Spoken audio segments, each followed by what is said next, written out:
പോലെ പഠിക്കാൻ കഴിവുണ്ടാവില്ല. ഒന്നാമത്തെ കാര്യം നമ്മുടെ DNA-ലില്ല.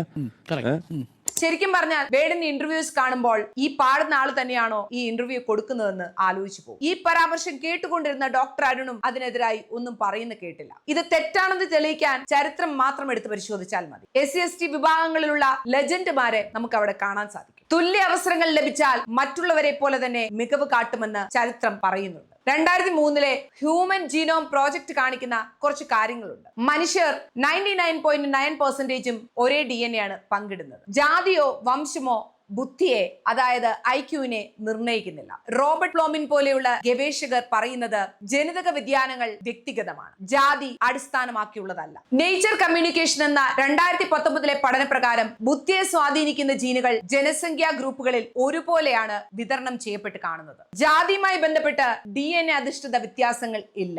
NSSO ഡാറ്റ പ്രകാരം SC/ST വിദ്യാർത്ഥികളുടെ ഉയർന്ന ഡ്രോപ്പ് ഔട്ട് നിരക്ക് ദാരിദ്ര്യം മൂലവും സ്കൂളുകളിലും മറ്റും അവർക്ക് കിട്ടുന്ന വിവേചനം കൊണ്ടും സൗകര്യക്കുറവുകൾ കൊണ്ടും ഒക്കെയാണ്, അല്ലാതെ DNA-യുടെ പ്രശ്നമല്ല. തുല്യ പിന്തുണ ലഭിച്ചാൽ ജനറൽ വിഭാഗവുമായി പ്രകടനത്തിൽ വലിയ വ്യത്യാസമൊന്നും കാണുകയില്ല. SC/ST വിഭാഗങ്ങൾ നേരിട്ടത് നൂറ്റാണ്ടുകളുടെ അടിച്ചമർത്തലുകളാണ്. മനുസ്മൃതി പോലെയുള്ള ഗ്രന്ഥങ്ങൾ വിദ്യാഭ്യാസവും അവസരങ്ങളും താഴ്ന്ന ജാതികൾക്ക് നിഷേധിച്ചു. ബ്രിട്ടീഷ് കാലത്ത് ചില അവസരങ്ങൾ തുറന്നു കൊടുത്തെങ്കിലും വിവേചനം വീണ്ടും അതേപടി തുടർന്നു. എന്നിട്ടും SC/ST വിഭാഗങ്ങൾ അവസരങ്ങൾ ഉപയോഗിച്ച് മികവ് തെളിയിച്ചിട്ടുണ്ട്. ബേഡൻ ഈ പരാമർശം നടത്തുമ്പോൾ ഡോക്ടർ BR അംബേദ്കറിനെ മറന്നുപോയോ എന്ന് സംശയമുണ്ട്. ഇന്ത്യൻ ഭരണഘടനയുടെ ശില്പി, കൊളംബിയ LSE സർവകലാശാലകളിൽ നിന്ന് ഡോക്ടറേറ്റ്, ജാതി വിവേചനത്തിനെതിരായി പോരാടി എല്ലാവർക്കും വിദ്യാഭ്യാസത്തിന് വഴി തുറന്നിട്ട് കൊടുത്തയാൾ. ഇനിയുള്ളത് KR നാരായണൻ, ഇന്ത്യയുടെ ആദ്യത്തെ SC രാഷ്ട്രപതി, LSE-യിൽ നിന്ന് ബിരുദം, IFS ഓഫീസർ, അക്കാദമിക് നയതന്ത്രജ്ഞൻ. ഇനിയും